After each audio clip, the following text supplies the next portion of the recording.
Ketika birokrasi diwarnai oleh hubungan keluarga dan kedekatan politik, muncul pertanyaan besar.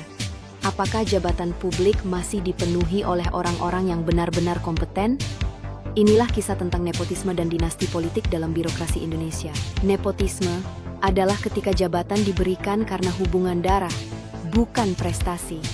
Sedangkan dinasti politik menciptakan lingkaran kekuasaan yang diwariskan. Fenomena ini membuat sistem birokrasi rawan ketidakadilan dan ketidakefisienan, menghambat regenerasi birokrasi, menurunkan motivasi ASN berprestasi, potensi munculnya pejabat tak kompeten, menurunkan kepercayaan publik.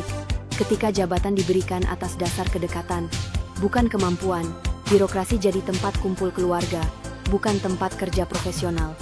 Hal ini merusak integritas sistem dan semangat para ASN yang benar-benar berkompeten.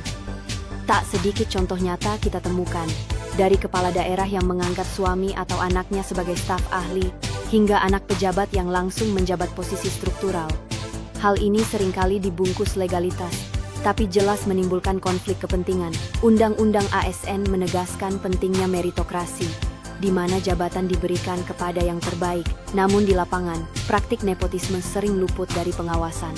Karena sistem seleksi dan promosi masih bisa dimanipulasi, pelayanan publik memburuk, ASN profesional terpinggirkan, meningkatkan budaya, asal dekat pasti dapat, demokrasi lokal melemah, nepotisme tak hanya merugikan birokrasi, tapi juga publik. Pelayanan bisa jadi lambat dan tidak profesional, karena dijalankan oleh orang yang tidak punya kapasitas. ASN yang seharusnya naik karena prestasi, malah tersisih, kedekatan politik, celah dalam sistem seleksi jabatan, lemahnya pengawasan dan whistleblower, budaya permisif di masyarakat. Fenomena ini terus tumbuh karena ada celah dalam sistem, minim pengawasan, dan masyarakat yang mulai terbiasa. Seolah-olah wajar kalau anak bupati jadi kepala dinas. Padahal ini bentuk ketidakadilan struktural.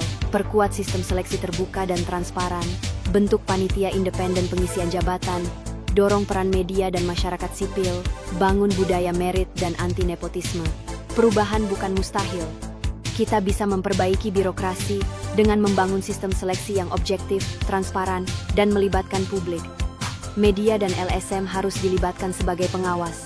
ASN juga harus berani bersuara, yang layak menjabat, bukanlah yang punya hubungan keluarga, tapi yang punya dedikasi, kemampuan, dan niat melayani publik.